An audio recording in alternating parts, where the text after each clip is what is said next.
মোটামুটি স্যানিটারি যে লাইনগুলো আছে ওই লাইনগুলা দেওয়া হয়ে গেছে।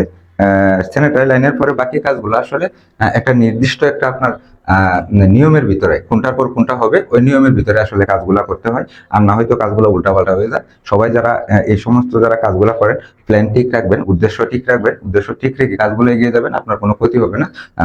নির্দিষ্ট একটা সময়সীমার ভিতরে আপনি আপনার কাজগুলো করে নিতে পারবেন।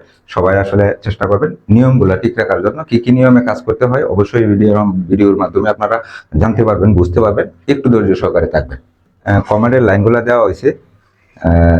আসলে একটা বাথরুমের শুরু থেকে শেষ পর্যন্ত কাজ করতে গেলে কোন কাজটা আগে করতে হবে আর কোনটা পরে করতে হবে এটা কিন্তু একটা গুরুত্বপূর্ণ বিষয়। দেখেন আসলে গাঁথনি করার পরে আপনি গাঁথনি করার পর থেকেই কিন্তু আসলে বাথরুমের কাজটা শুরু হয়ে যায়। গাঁথনি করার পরে আপনার কথা হচ্ছে প্রথমে এই দরজাটা, হ্যাঁ, প্রথমে যদি আপনার ফাল্লা সহ দরজা বসান তাও হয়, যদি শুধু সোফারটা বসান তাও হয়। এরপরে কথা হচ্ছে আপনার স্যানিটারি লাইন, হ্যাঁ, স্যানিটারি কিংবা ইলেকট্রিক লাইনের গ্রুপগুলা কেটে রাখতে হবে। গ্রুপগুলা কাটার পরে আসলে স্যানিটারি লাইনগুলাই দিতে হয়। দেখেন আসলে স্যানিটারি লাইন দেওয়ার জন্য এখানে মোটামুটি সম্পূর্ণ কমপ্লিট করা হয়েছে মোটামুটি ভাবে। এরপরে আসলে যদি আপনার বাংলা কমেন্ট হয়ে থাকে তাহলে বাংলা কমেন্টটাকে বসিয়ে দিতে হবে। লো কমেন্ট যেটাকে বলি, লো কমেন্টটা আসলে বসিয়ে দিতে হয়। লো কমেন্টটা বসানোর পরে আসলে পুরাটা স্টেজটা ঢালাই দেওয়ার প্রয়োজন হলে ঢালাইটা দিতে হয়।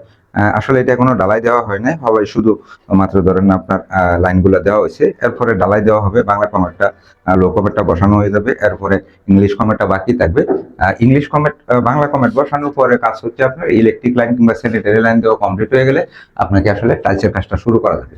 পরবর্তীতে আসলে আপনি টাইলসের কাজ শুরু করলেন। টাইলসের কাজ সম্পূর্ণ যখন আপনার ক্লিয়ার হবে, টাইলসের সম্পূর্ণ কাজ, বিশেষ করে কেউ ফুটিং করার আগে, টাইলসের ফুটিং করার আগে, কেউ আবার টাইলসের ফুটিং করার পরে আপনার ফিটিংসের কাজ, সমস্ত ফিটিংসের কাজগুলো আসলে করতে হয়। তবে ইদানিং আসলে আরেকটা জিনিস হচ্ছে অনেকেই টাইলস লাগানোর আগে রাফ প্লাস্টার করতেছে। অনেক অনেক জায়গায় দেখবেন রাফ প্লাস্টার করতেছে।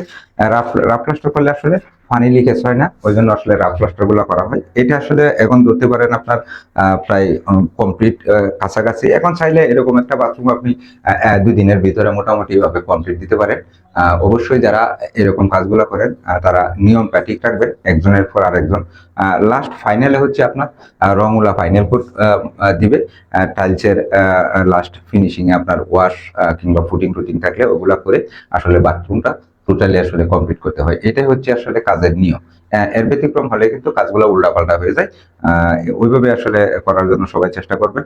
আমরাও আসলে বিভিন্ন জায়গায় কাজ করতেছি। যারা আমাদের ভিডিওগুলো দেখেন, যদি ভিডিওগুলো ভালো লাগে অবশ্যই আমাদের পেজটা ফলো দিয়ে লাইক কমেন্ট করে আমাদের সিরামিক্স ডিজাইন পেজের ভিডিওগুলো শেয়ার করে দিবেন।